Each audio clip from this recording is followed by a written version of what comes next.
Hello guys, welcome back to another episode with one and only Rucybaby. In today's episode, I have just one question for you guys. But before you answer, I want you to watch this video and listen to every word. And when you're done, drop your honest and sincere answers in the comment section. Can you marry someone that is not your spec? Let's watch this video together. I think spec is overrated. Yes, spec is completely overrated. How do I say this without quote and unquote look like? Please Insta blog, I'm begging you. I'm not starting my wife. But if you had seen this beautiful woman as at the time when we had our first dates, I'm sure those pictures will surface somehow in the future. She did not look anything like my spec. I was a fun boy, by the way. So she was. Imagine. She still is. It's just that she's wearing gown. She still is, right? She didn't look anything like the quote and unquote the spec I created in my head. You know, I wanted someone who was just already made, tall. Of course, yes, she's tall. And the reason I say tall is because of my children. I have to plan ahead for them. Yeah, so, but she didn't look like it. But it was what she was saying, the things, her thoughts. But most importantly for me, it was her heart towards people. Amaka is the kind of person, she's an open book. You can read her from miles away. She's the definition of this person cannot hurt a fly. Really. I know the people that say James cannot hurt a fly is killing some things in the background. But she's that real definition. I come from a place where I needed to fight for my space in the world. And so it's almost like everybody around you wants to get a piece of you. Everybody around you wants to eat something out of you. Amaka was peace for me. So it was like, this person is not trying to get something from me. This person is trying to add to me. And so at that point, spec did not mean anything. Interesting, isn't it? What do you think about this video? When I first watched this video, I thought about it. When I asked myself this question that I threw to you guys, can you marry someone that is not your spec? I realized after watching this video that it's not just about looks. It's actually a conversation about how we choose the people we want to spend the rest of our lives with. Quickly, I want to share with you guys a story. And as you listen to this story, ask yourself one question: did this person make the right decision or not? As you guys all know, in every episode, I get to read someone's story. So if you have any question to ask, or you want to share your story, you want to share a story of someone close to you, or something you heard or you've observed in the society happened to someone around, stuff like that, kindly send it to couplechronicles@gmail.com. There I will get it and I'll read it out. People will advise you, people will answer your question if it's a question, depending on how you put it. So I'm going to be reading out one of the stories that probably one of us sent to my email. So please listen carefully. Also, don't forget that any story you're sharing has to be related to love, dating, relationship, marriage, or divorce. Anything around this. Yes, this is the perfect platform for you. Thank you so much as you send your stories. So let's get into the story now. I rejected him because he wasn't my type. 5 years later, I couldn't forgive myself. Hello Ruth, I've been watching your relationship videos for almost a year now. Long time fan. Thank you. And every time you say if you have a story you would like to share, whether it's your personal experience or something you witnessed or something that happened to someone close to you, send it in my email. I always tell myself I'll write to you one day. Well, today is that day. Thank you so much, my dear, for writing to me. I'm not writing this because I want sympathy. I'm writing because I don't want another woman or man to make the same mistakes I made. Okay? I am a 31-year-old woman, and if anyone had told me 6 years ago that I would be single today because of the choices I made, I would have laughed in my face. Back then, I thought I knew exactly what I wanted. I had what people now call a spec. My dream man had to be tall, at least 6 feet. He had to be handsome enough for people to turn and look at us when we walked into a room. Okay. He had to dress well, smell expensive, drive a nice car, have confidence, know how to command attention, and have a good job. It's a small list. I also wanted someone who was funny because I couldn't imagine marrying a boring man. I wasn't asking for perfection. At least that's what I kept telling myself. I believe I was simply refusing to settle. Whenever my friends introduced me to someone, I would already be looking for reasons to say no, even before even getting to know the person. He's too short, he dresses like an uncle, he's too quiet, I don't think we're a match, blah blah blah. Sometimes I didn't even wait until the first conversation ended before deciding. Looking back now, I realized I judged people in minutes. Then something happened. A close friend of mine invited me to her birthday dinner. That's where I met someone I'll call David. He wasn't ugly, but he wasn't my spec.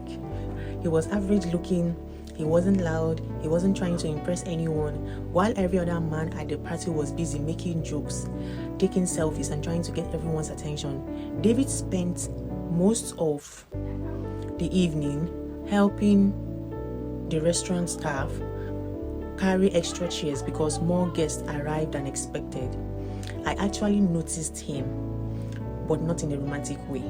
In my mind, I had already placed him in the category of good guy, but not for me.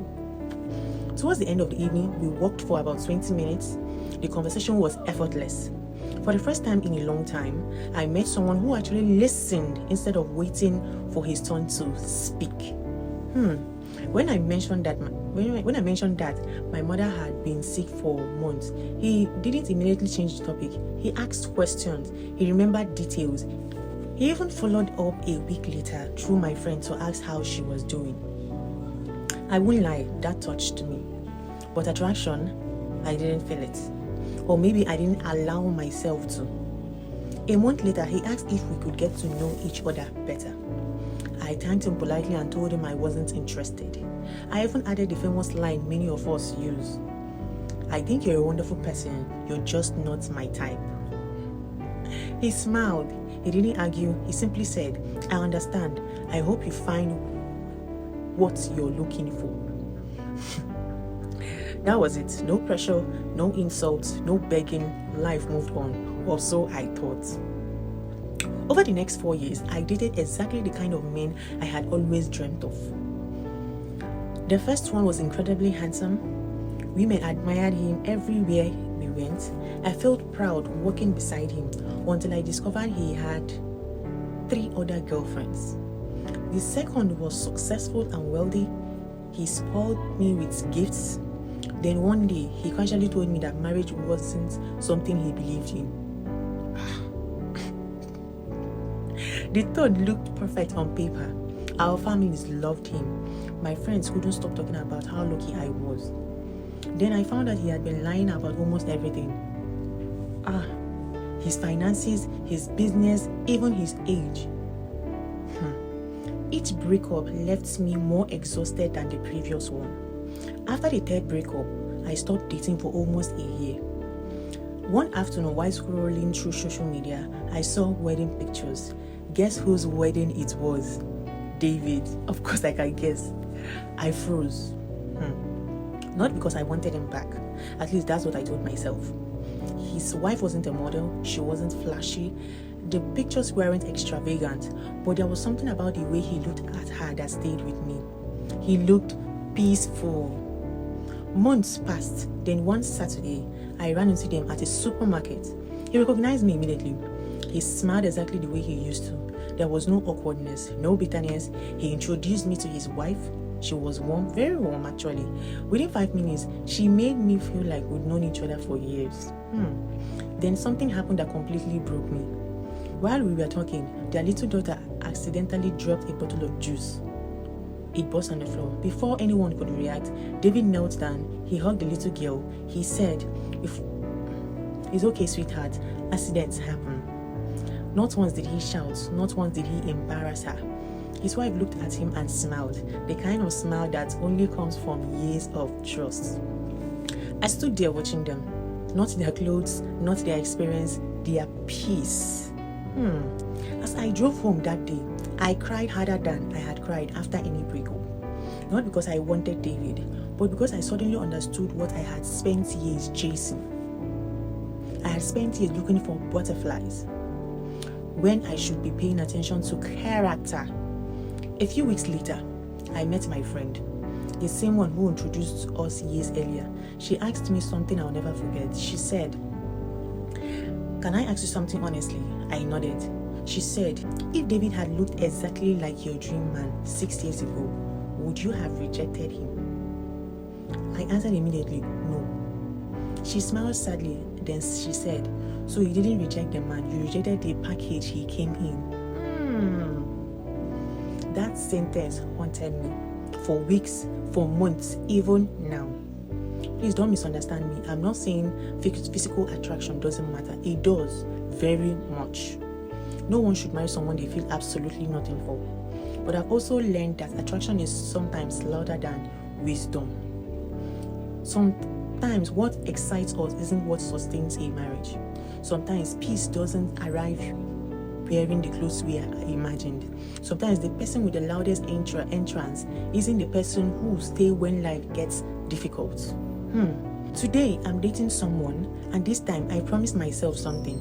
Before I ask whether he's my spec, I'll ask whether he's kind, whether he's emotionally mature, whether he's honest, whether he keeps his word, whether he treats people with respect when nobody is watching, whether he has the kind of character that can survive 20 years of marriage, not just 20 minutes of attraction. If he also happens to be my spec, wonderful. If he isn't, I won't automatically walk away like I used to. Thank you so much, Rich, for reading my story. Please don't let people misunderstand my message. I'm not encouraging anyone to force themselves to marry someone they are not attracted to. I'm simply asking people to be honest with themselves. Sometimes we reject good people too quickly because they don't fit a picture we've created in our minds. Very true. Sometimes we don't give character enough time to become attractive. Sometimes by the time we finally understand what truly matters, life has already moved on. This has actually happened to so many people. To everyone watching this video, I have just one question. If you were in my shoes, do you think I made the wrong decision by rejecting David because he wasn't my type? Or do you believe physical attraction is someone no one should ever compromise on? What advice would you give me, and what advice would you give someone who is still searching for a life partner today? My dear, thank you so much for sending your story to couplechronicles@gmail.com. God bless you so much for all your support to this channel. Now over to you guys. What do you think about the decisions she made? Do you think compromising on physical attraction is what you advise other people to do? Now back to the question of the day. Can you marry someone that is not your spec? Have you ever looked at someone and be like, this person is not my type? As a young lady, as a young guy, and be like, this person, no, this person is not my type. Because maybe they weren't tall enough, or they were too light skinned or too dark skinned, or they were too slim or too fat, or whatever it is your reason was. Have you ever done such a thing? I'm sure so many of us have done such. I'm even guilty as well. Don't be too quick to answer that question. Can you marry someone that is not your type? Because your answer can reveal more about your dating life more than you even know. So some people that have actually heard the answer to this question, can you marry someone that is not your type? Some people will be like, I can never marry someone that is not my spec. Some other people was like, so are you trying to say I should marry someone that I'm not attracted to? And there is another group of people that were like, no, the main thing for me is character. All those physical things do not really matter to me. I feel like a part of their answer of each person's answer is actually wrong. What does spec actually mean? Let's break it down before we now go into whether you should marry your spec or not. What does spec actually mean? For some people, spec means physical appearance. For some people, it means education. There are people that cannot marry someone that doesn't have a university degree. Yes. There are some people that cannot date someone that is shorter than they are. Their choice. There are people that cannot date someone from another tribe, from another race. Choice. There are people that cannot date someone just because of their accents. That is the only thing they don't like about a particular person is their accent, and so therefore that person has disqualified his or herself. There are some people that cannot date a person just because they feel that the person doesn't have enough money up to the standard that they want the person they want to spend the rest of their life with to have. choice. There are some people that can't even date you because of your skin tone. That is their spec. There are also people that can't even date you because you don't love God. Their spec is someone that loves God. For some other people, it can be they just want someone that can communicate well, someone that wants to have a family, someone that has respect, and someone that is emotionally mature. So before you start judging someone else because of their standards, I want all of us to agree on one thing. There is nothing wrong with setting standards for yourself. There is nothing wrong with wanting a particular thing in life. Yes. In fact, I believe that everyone should have standards. Yes. The only thing is that do not allow those standards to control you or to stop you from using your mind, using your brain where you're supposed to. Don't allow it to monopolize your thinking. And if it's not this, then it's nobody. No. Be open to, changes as well. There are some standards that you set that will protect your future. There are some standards that you also set that can destroy your future without you even realizing it. One thing I've noticed in this present generation is that a lot of people are dating inside their head. Their imagination is too much. That person they want to marry, that is what is in their mind. They have already created their own husband in their head. They've already created their own wife in their head. How the person looks, how the person dresses, how the person speaks, how the person walks, the kind of job the person should have, the skin tone, how the person will propose to them one day, how the person behaves on social media. Everything has been arranged in their imagination. There are people like that. When someone now introduces someone to them, instead of them to calm down and at least get to know that person to an extent before they make a decision. Once they look and it's not the way it is in their imagination, they are done. So you see a lot of people rejecting people that come to them for relationship or marriage, not because the person is bad, not because the person has no values, not because there's anything wrong with that person, just simply because the person is not their spec. And then some people will want to ask me, or will just be generally asking, probably in the comment section, are you trying to say we should marry people that are not our spec because imagination is too much? No. Am I trying to say that you should marry someone that you're not attracted to? No. Of course, attraction matters very well. I mean, you should be attracted to someone now before you even say I do. Come on, this is the 21st century. Of course, you should date and marry someone that you're physically attracted to. It's very important though. But sometimes when they've seen some people's lifestyle on social media, they'll change their standards in minutes and be like, if a man is not driving a particular type of car, if he doesn't give me a certain amount of money every week or every month, he cannot date me. You see a lot of people beginning to set unrealistic standards for themselves. And most ladies nowadays, they're not even ready to compromise on those standards. Same thing goes for the men. There are so many men that also set some unrealistic standards for themselves of what they want in their woman, in their wife. She has to have a certain body type, a certain body skin tone, a certain level of qualification in education. She has to be the type of woman that a boss lady or someone that will listen to everything I say, someone that will stay at home. If I tell you to sit down, you sit down, this, that. She will have to be dressing in a particular type of way. My wife has to wear heels. My wife has to be like this. She has to be like that. Things that sound unrealistic. A lot of guys are also guilty of that. I'm not saying you should not have preferences. I'm not saying you should not have standards. But what I'm saying is, do not make those your standards become prison walls to your mind. So some people don't even give themselves the opportunity to understand the kind of attraction they have for a particular person. They just end a conversation that has not even started. It is wrong. In this present generation, for some people would say that once that person does not give you that instant spark, that instant connection, then it will not work. No, it doesn't work like that all the time. Some of the marriages you see today of our parents did not start like that. Did not start with that initial spark. Most of those marriages that are still standing now after 20, 30, 40 years, they started with friendship. Yes, with conversations, with shared values, with consistency, with trust. These things I just mentioned, they might seem ordinary in the beginning, but if you think about it, they're actually the things that holds marriages together for a long period of time. Nobody wants to wake up every morning and staring at the face of someone they have or feel absolutely nothing for. No. Physical attraction matters, emotional attraction matters, mental attraction matters, spiritual attraction also matters a lot. All these things matters. Attraction, very, very important. The mistake some of us make is that you think that attraction comes in one form. No, it doesn't. For some people, from the very first day they set their eyes on a particular person, they fell in love with them. Attraction.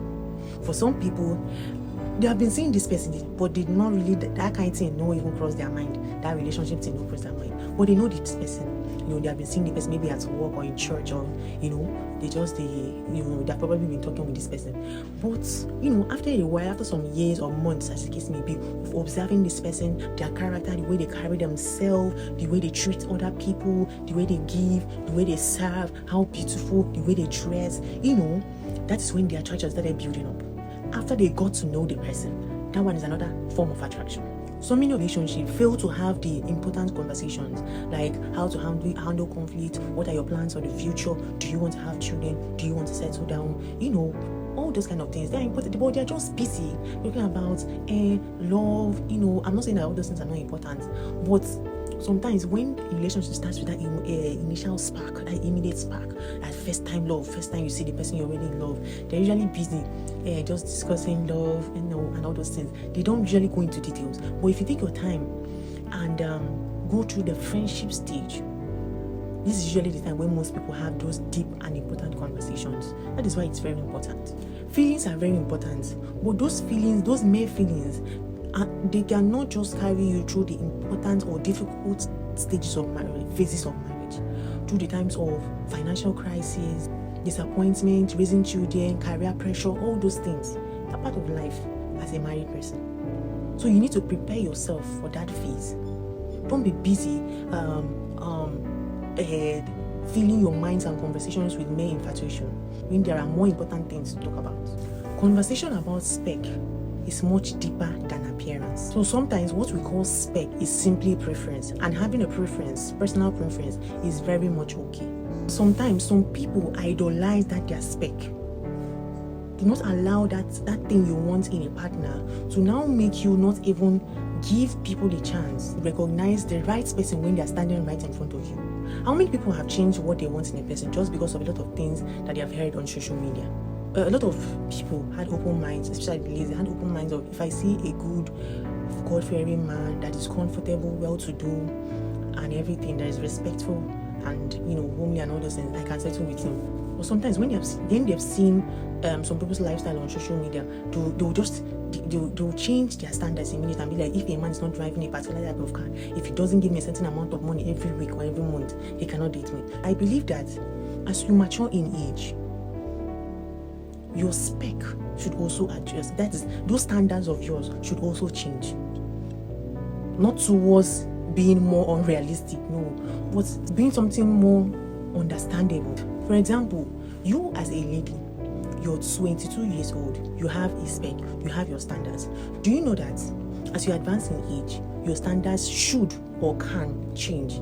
For example, when you're now 35, I believe your standards should change. Not for the bad, not in a bad way. I'm not saying because you're now 35, you now tell yourself that you're getting old, so therefore you now accept anybody that comes your way. No. That is far from what I'm saying. But what I'm saying to say is that at the age of 22, you were probably not as mentally or emotionally matured as you are now that you're 35. So now that you're 35, or over the years as you are growing and advancing in age, there are some things you should remove out of those standards that you have come to realize and understand that they are now unrealistic. Because life has taught you what really matters, and experiences has opened your eyes. Over the years, you have learned a lot of things from your personal experience and from the lives of other people as well. You no longer, I believe at the age of 35, 40 of a woman, you no longer have your number one standard as a man that will make your heart race when you set your eyes on him for the very first time. Probably at the age of 19, 20, 21, you had that in your standard. But I believe that as you are maturing emotionally and in age, that you should remove such things from your list. What you should now be asking is, can I build something meaningful and peaceful and glorious with this person? Where will I see my life in the next 5 years if I marry this person? These are the kind of questions that I want you to be asking yourself when you're thinking about spec and standards. Am I trying to tell you to lower your standards? No. There's a difference between lowering your standards and broadening your perspective. Two different things. Don't you ever lower your standards when it comes to character. Don't you ever lower your standards when it comes to respect. Don't you ever lower your standards when it comes to honesty. Don't you ever Lower your standards when it comes to emotional maturity. And finally, don't you ever lower your standards when it comes to shared values and goals. These are standards that you keep to protect your future. What you should be asking yourself, instead of all those things that you wrote as your spec, skin tone, how the person works, the kind of job they should have, how tall they should be, and all those things. For example, ask yourself some important questions. You say that this person is short. If this person is tall, will I be able to marry them? That thing that you said is what disqualified the person from being your spec. If that person suddenly has that thing, can you marry that person?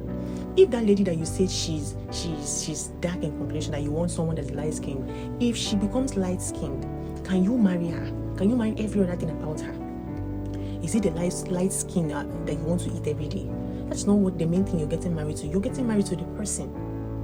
I know that all those things are important as well, but you have to consider the most important things. One of the greatest mistakes many people make is confusing compatibility with perfection. No human being will tick every single box that you have under your list from A to Z. If you marry someone that's exactly your spec, without checking the most important things like character, personality, family background, and those main things, you're just busy focusing on standards, physical attraction, looks, and all those things, you might end up realizing that when you finally get married to that person, there are a lot of things that person did not tick in the main box. Marriage has a very funny way of revealing a part of a person that the dating stage never revealed. That is why dating, marriage should never be just or only about the visible things you can see on that person. Character, patience, and loyalty is tested over time. But let me also explain something, and let me sound fair. See, when you meet someone and you feel absolutely nothing for them, even if they are good, still calm down and think about it. Do not allow anybody to force you into marriage. Marriage is too important for you to enter out of guilt. Don't marry someone just because they are good. Neither should you marry someone just because they don't tick all your boxes. Calm down, take your time, think about it before you say yes or no. Get to know the person and see beyond their imperfections. That is why I believe that everybody should have one or two things that they learned from Aproko Doctor's video that was played at the beginning of this episode.